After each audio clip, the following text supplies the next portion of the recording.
அனைவருக்கும் வணக்கம். இன்றைக்கி எபிசோடுக்குள்ளே போகிறதுக்கு முன்னாடி போன எபிசோடில் என்ன பார்த்தோம் அப்படிங்கிறத ஒரு குயிக் ரீகேப் பார்த்துடலாம்.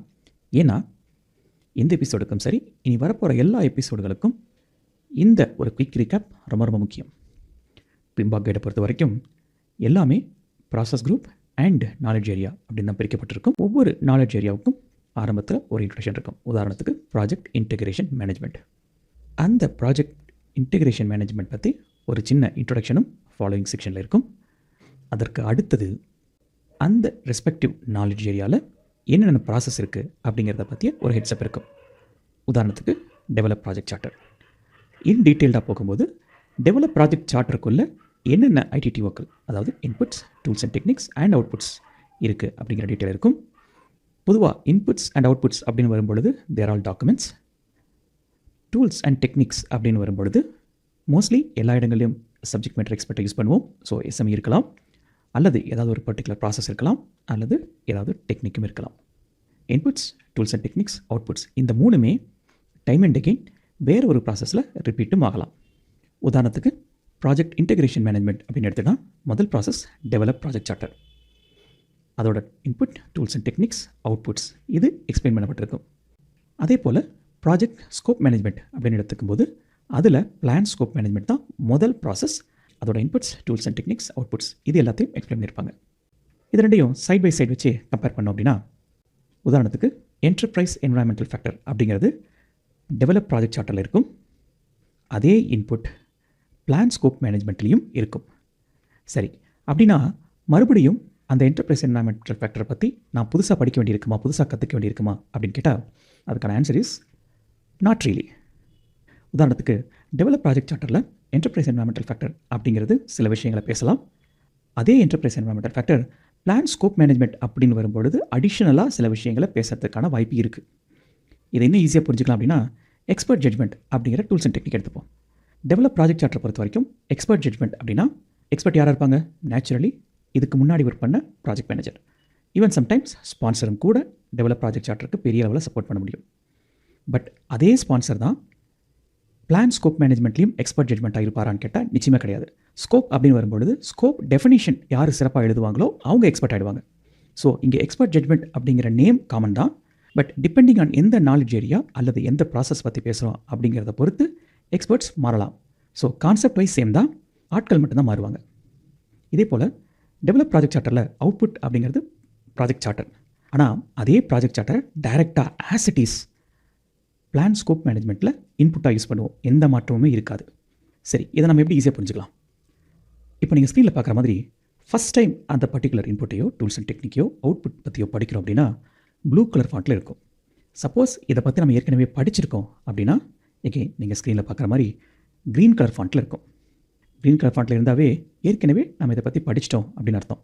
ஸோ இந்த கண்டெக்ஸ்ட்டில் அதை பற்றி ஏதாவது அடிஷ்னல் இன்ஃபர்மேஷன் இருந்தால் மட்டும் அதை பற்றி டிஸ்கஸ் பண்ணுவோம்.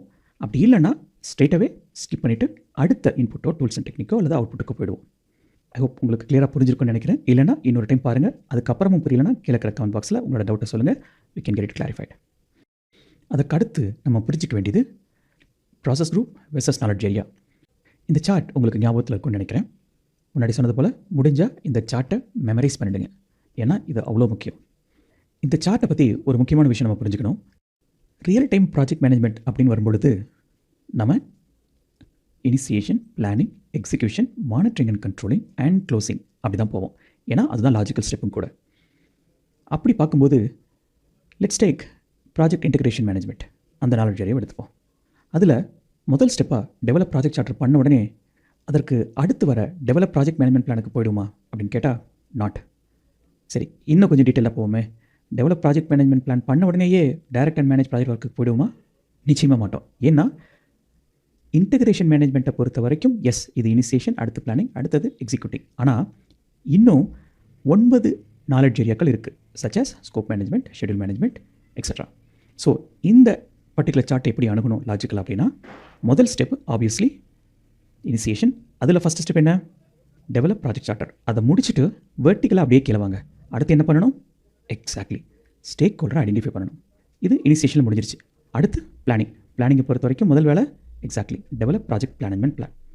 அடுத்து என்ன பண்ணுவோம்? ஸ்கோப் என்னங்கிறத டிஃபைன் பண்ணணும். அதுக்கப்புறம் ஸ்கோப்புக்கு தகுந்த மாதிரி ஷெடியூல் இருக்கணும். ஷெடியூலுக்கு தகுந்த மாதிரி காஸ்ட் எஃபெக்ட் ஆகும். Quality, resource, communication, so on so forth. So ஹரிசாண்டலாக பிளானிங்கை முடிச்சதுக்கப்புறம் எகெயின் எக்ஸிக்யூட்டிங்க்கு போவோம். அதுக்கப்புறம் monitoring and controlling and closing. இதில் ஒரு முக்கியமான விஷயத்தை ஞாபகம் வச்சுக்கணும். Planning, executing, monitoring and controlling இந்த மூணும் of course one after the other theoretically speaks. But ப்ராக்டிக்கலாக பார்க்கும்போது பிளானிங் பண்ணிகிட்டு இருக்கும்போதே ஒரு சில ஒர்க்குகள் எக்ஸிக்யூட் பண்ண ஆரம்பிச்சிருக்கலாம். ஏன்னா ஒரு செட் ஆஃப் பிளான் நம்ம கையில் இருக்கும்போது எதுக்காக மற்றதுக்காக வெயிட் பண்ணணும்னு சொல்லி எக்ஸிக்யூஷன் ஆரம்பிச்சிருக்கலாம்.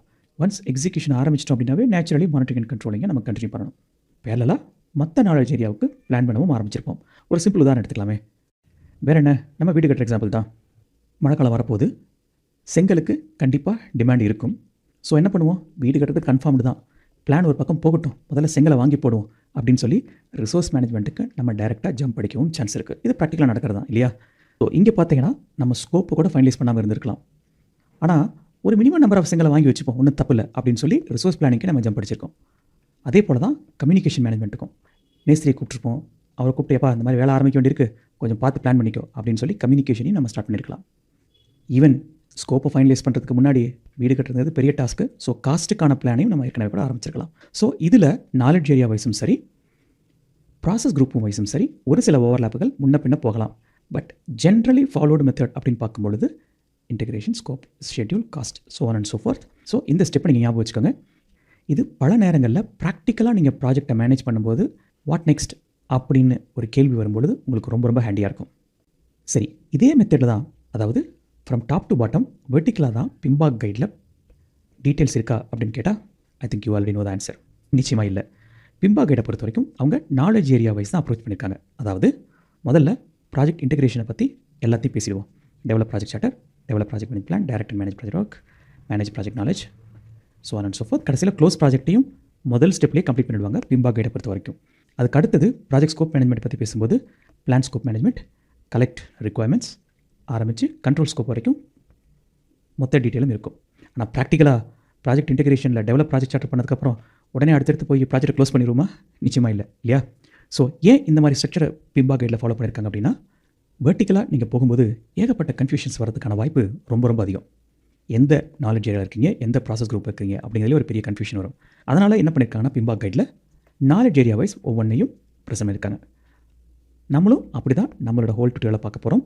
ஆனால் நீங்கள் ஞாபகம் வச்சுக்க வேண்டியது, வெர்டிக்கலாக தான் ப்ராக்டிக்கலாக ப்ராஜெக்ட்ஸை மேனேஜ் பண்ணுவாங்க. நீங்களும் இதுக்கு அடுத்து என்ன ஸ்டெப் அப்படின்னு கேட்டாங்கன்னா வெர்டிக்கலாக என்ன வருதோ அதை தான் சொல்லணும்.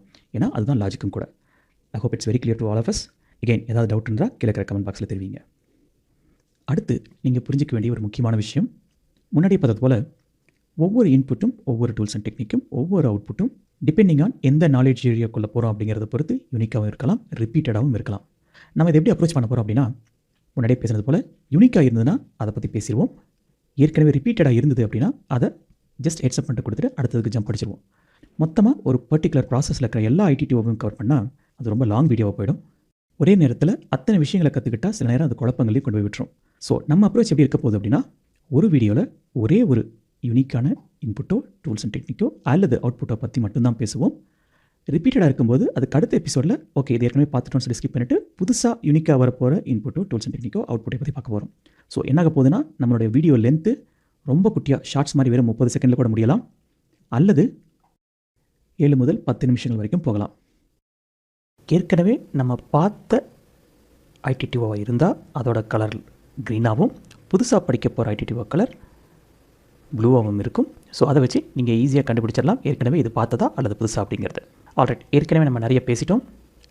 மீதியை அடுத்த வீடியோவில் கண்டினியூ பண்ணுவோம். பாய்.